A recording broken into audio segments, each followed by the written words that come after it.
पराक्रमी होते, मातृभक्त देखील होते.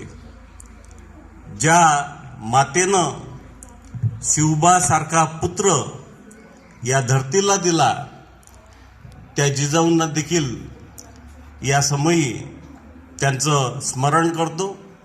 विद्यार्थी मित्रो, शिवाजी महाराज मातृभक्त किती होते याचं एकच उदाहरण सांगतो.